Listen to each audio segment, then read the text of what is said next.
السلام عليكم، مرحبا بكم جميعا. اليوم عندنا وصفة حلو معسل لشهر رمضان المبارك. ان شاء الله تجربوها الوصفة وتعجبكم.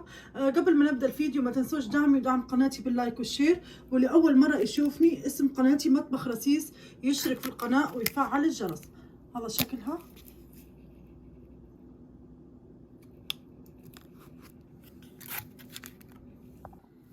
المكونات عندي كوبين دقيق، كوب جنجلين، ربع كوب زبدة دايبة، نص كوب، ربع كوب مش نص كوب، ربع كوب مية زهر، صفار بيضة، زيت ملعقتين كبار بتاعت الأكل، زيت ملعقة صغيرة، خل، قرفة ملعقة صغيرة، رشة ملح، وملعقة صغيرة بيكنج بودر. تو حطيت الكوبين الدقيق. عندي كوب سمسم او جنجلين، حمصتها، ما خليتهاش اللون يتكن، خليتها اللون هيفت، تحميصه خفيفه. نحط الصفار البيضة، ملعقه صغيره قرفه، رشه الملح، ملعقه صغيره خل، ملعقتين طعام زيت، ملعقه صغيره بيكنج بودر او خميره الحلويات. تو نحط الزبده، ربع كوب زبده، نخلط المكونات هذينا ونعجن بمية الزهر. تو عجنتها انا بربع الكوب نتاع الزهر. طبعا الزهر تحطوه بشويه بشويه على حسب تحتاج الزهر، على حسب الدقيقه عندكم. ناخذها ونبدا نقسمها، نبدا نفردها، نبدا نفردها الاول. تو عندي خليتها حوالي 1 سنتي. عندي القطعه هذه، نبدا نقطعها.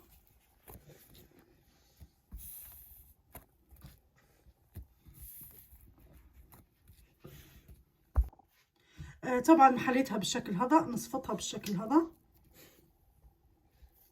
ونصفتها بالشكل هذا، ونمسكها من هون بالشكل هذا. حندير واحدة أخرى قدامكم،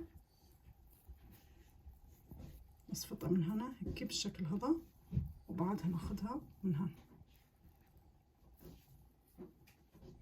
بالشكل هذا. كمل الكمية تو ناكلها.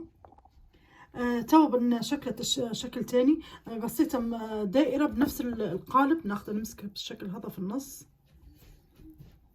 بالشكل هذا. انا عندي هذين نتاع تشكيل عجينة السكر، وانتم شكلوا باي شيء متوفر عندكم بالشكل هذا.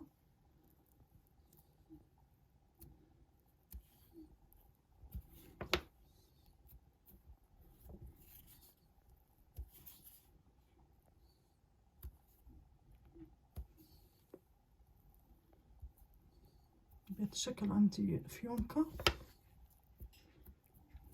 بالشكل هذا. هندير واحدة أخرى قدامكم، نمسكها من النص عادي من الشكل هذا.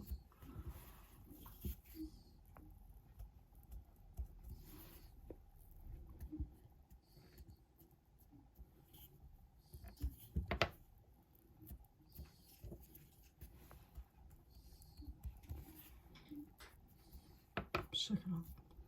كمل لنا المقدار كامل. تو نبدأ نقليه بالشكل هذا، بس نتأكد انه مسكر كويس.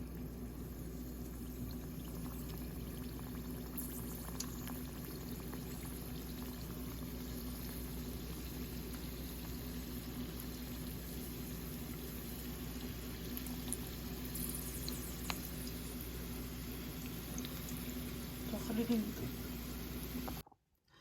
طبعا مقليته اللي نحوله من الطاوة على طول وهو ساخن نحطه في العسل. العسل او الشربات حنحط لكم الطريقة نتاعها في صندوق الوصف، وحنصوروه ان شاء الله الاسبوع الجاي.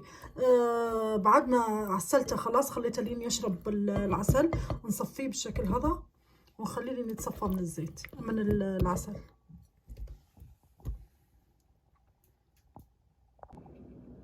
وهذا شكلها بعد ما زيناها، زينتها بالشوش الورد. هذه الفيونكة حتى هي حطيت لها الورد العروف. هذا شكلها من الداخل.